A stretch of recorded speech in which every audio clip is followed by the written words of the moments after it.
পর্যটক প্রিয় মনপুরাবাসী এবং হাজিরহাট সহ ভোলা সদরের যারা রয়েছেন তাদেরকে শুভেচ্ছা জানাচ্ছি। সারা বাংলাদেশ থেকে যারা মনপুরায় ঘুরতে যেতে চান তাদেরকে শুভেচ্ছা জানাচ্ছি travelpost24.com থেকে। আজকে আমরা মনপুরা দ্বীপের হাজিরহাটের খাবারের দোকান দেখাবো।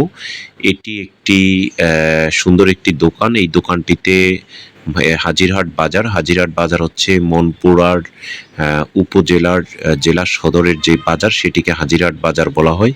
এই বাজারে আসলে আপনারা খাবার, সকালের নাস্তা, দুপুরের খাবার কিংবা রাতের খাবার আপনারা খেতে পারবেন।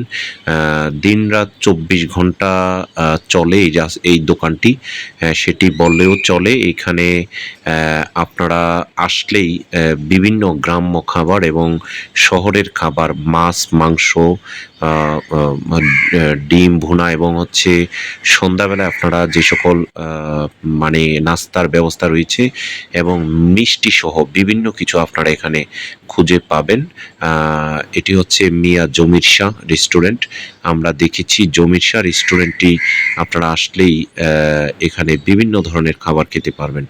তো এটি হচ্ছে হাজিরহাট বাজার, যেটি মনপুরা উপজেলার মধ্যে হাজিরহাট বাজারে। এখানে আমরা ঢাকা থেকে কয়েকজন কবি লেখক, প্রায় 400 কবি লেখক শিল্পী এসেছি, মনপুরা বাজার ঘুরেছি। এই বাজারটি আসলে পরিষ্কার পরিচ্ছন্ন এবং এখানে অনেক মানুষ রয়েছে এবং এখানে আসলে আপনারা গরুর দুধ সেটি খেতে পাবেন, গরুর দুধের চা খেতে পারবেন এবং এখানে পরোটা সহ বিভিন্ন খাবার আপনারা খেতে পারবেন। দেখতে পাচ্ছেন কয়েকজন নারী কবি লেখক রয়েছেন, তারা এখানে গরুর দুধের ছানা সেটি খাচ্ছে এবং সেখানে তারা অনেক এনজয় করতেছেন। আরও কয়েকজন ঢাকার স্থপতি প্রকৌশলী এবং একজন চট্টগ্রাম বিশ্ববিদ্যালয়ের কর্মকর্তা রয়েছেন, তাকে দেখা যাচ্ছে। তো এইখানে যিনি হচ্ছে এই কারিগর কিংবা মালিক, তার সাথে কথা বলতেছি। তিনি কিভাবে এখানে খাবারের ব্যবস্থাপনা এবং পরিষ্কার পরিচ্ছন্ন এবং কখন কি নাস্তা পাওয়া যায় সেই বিষয়ে তিনি আমাদেরকে বিবরণ দিয়েছেন এবং তার বিবরণগুলো আমরা শুনেছি। এবং এখানে আসলে আপনারা যে মহিষের দধি, সেই দধিগুলো আপনারা স্বল্প মূল্যে ক্রয় করতে পারবেন এবং এখান থেকে ঢাকাতে নিয়ে যেতে পারবেন। এবং গরুর ছানার মিষ্টি, যেটি একেবারেই গ্রাম্য মিষ্টি, সেটিও আপনারা নিয়ে নিতে পারবেন। তো যারা আপনারা ঢাকা থেকে পর্যটন করতে কিংবা চট্টগ্রাম থেকে, নোয়াখালী তথা ভোলা থেকে যারা মনপুরাতে ঘুরতে আসেন, তাদেরকে প্রথমে রামনেওয়াজ ঘাটে আসতে হবে অথবা হাজিরহাট যে লঞ্চ ঘাট সেখানে আসতে হবে। সেখানে আসলেই আপনারা হাজিরহাট বাজারের যেই 3 রাস্তার মোড় রয়েছে বাজারের স্কুলের পরে, মাধ্যমিক স্কুলের, হাজিরহাট স্কুলের পরে আপনারা বাজারে প্রবেশ করার সময় 3 রাস্তার মোড় রয়েছে, সেই মোড়ের বাম পাশেই হচ্ছে জমির শাহ রেস্টুরেন্টটি খুঁজে পাবেন। এখানে আসলেই আপনারা এই রেস্টুরেন্টে, বড় একটি রেস্টুরেন্ট, সেখানে আপনারা নাস্তা সহ বিভিন্ন খাবার খেতে পারবেন।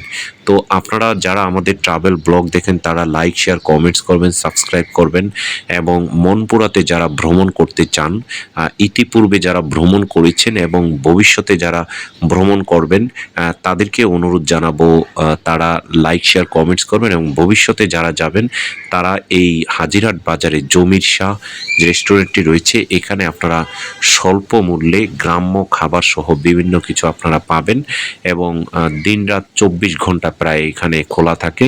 এখানে বিভিন্ন যে মাছের জেলে রয়েছে তারা রাতে এসে খায় এবং দিনের বেলা বিভিন্ন পর্যটক এবং হাসপাতালের যে সকল লোক রয়েছে বা থানার কাছেই, থানার মোড়ের মধ্যেই কিন্তু এই দোকানটি অবস্থিত, সেই জমির শাহ রেস্টুরেন্ট, সেখানে আপনারা খেতে পারবেন।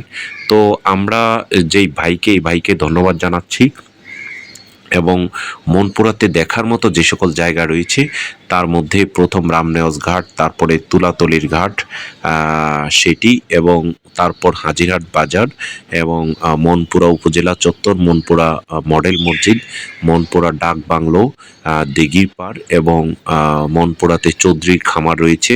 তারপর বইয়ারহাট বাজার রয়েছে। আপনাদেরকে ভালোবাসার সেতু নামক একটি ব্রিজ দেখাচ্ছি, সেখানে আপনারা দেখেছেন কতটা সুন্দর পরিবেশ। সেখানে ভালোবাসার সেতুতে ছবি তোলা যায় এবং তারপরে আপনারা দক্ষিণ হাওয়া বিচ সেটি, তালুকদার বাড়ি রয়েছে এবং তালতলা বাজার রয়েছে। সেখান থেকে আসলে আপনারা বঙ্গোপসাগর দেখতে পারবেন এবং জনতা বাজার লঞ্চঘাট রয়েছে এবং বাংলা বাজার রয়েছে, সাকুচিয়া রয়েছে। তো এই সকল পর্যটন স্পটগুলো আসলে মনপুরাকে খুব প্রসারিত করেছে এবং হাজিরহাট লঞ্চঘাটটি হাজিরহাট বাজার থেকে খুব কাছে এবং ওখানে সন্ধ্যাবেলায় গেলে আপনাদের অনেক ভালো লাগবে, কারণ এখানে ব্লক ফালিয়ে হচ্ছে হাজিরহাট বাজারকে লঞ্চঘাটকে আরও সুন্দর করা হয়েছে এবং সন্ধ্যার দিকে ওখানে সূর্য অস্ত যায়, সেটি দেখা যায় হাজিরহাট বাজারের লঞ্চঘাট থেকে এবং তখন সেখানে প্রায় নদীর মধ্যে চলে যায় যে সূর্যটি, সেটি দেখা যাচ্ছে। আমরা কয়েকজন কবি, লেখক, সাহিত্যিক তাদেরকে দেখতে পাচ্ছি, তারা এখানে দুধের ছানা দিয়ে হচ্ছে খাচ্ছে এবং পরোটা খাচ্ছে, তাদেরকে দেখতে পাচ্ছি। তাদের এই প্রশংসনীয় গ্রাম্য আতিথেয়তা এবং গ্রাম্য বাজারে খাবারের যে গল্প তাদের থেকে শুনেছি, সেটি আসলে সত্যি ভোলার জন্য একটি গর্বের এবং মনপুরার জন্য একটি গর্বের। আমরা একটি জাহাজ নিয়ে ঢাকা থেকে মনপুরাতে এসেছি। সেই জাহাজ ভ্রমণে এখানে কবি, লেখক, শিল্পী তারা এসেছেন। এটি আসলে ডিসেম্বর মাস, 11ই ডিসেম্বর থেকে 13ই ডিসেম্বর পর্যন্ত আমাদের এই ভ্রমণটি ছিল। দীর্ঘ প্রতীক্ষার কারণে আমরা এই ভিডিওটি আপলোড করতে পারিনি। আপনারা আমাদের travelpost24.com এবং volartour24.com এই দুইটি ইউটিউব এবং ফেসবুক পেজে আমাদের এই ভিডিওগুলো পাবেন। আপনারা লাইক, শেয়ার, কমেন্টস করবেন, সাবস্ক্রাইব করবেন এবং মনপুরাতে আসলে আপনারা যেভাবে মিষ্টি ক্রয় করতে পারবেন, অনুরূপ আপনারা এখানে আসলে মহিষের দধি এবং গরুর দধি, টক দধি, সেগুলো আপনারা এখান থেকে ক্রয় করে নিতে পারবেন। এবং আপনারা জানেন যে টক দধি খেলে যাদের ডায়াবেটিস থাকে সেটি ভালো হয়ে যায় এবং এই গ্রাম্য ন্যাচারাল খাবার যেটি, এই দুধ খেলে আপনাদের অনেক ভালো লাগবে।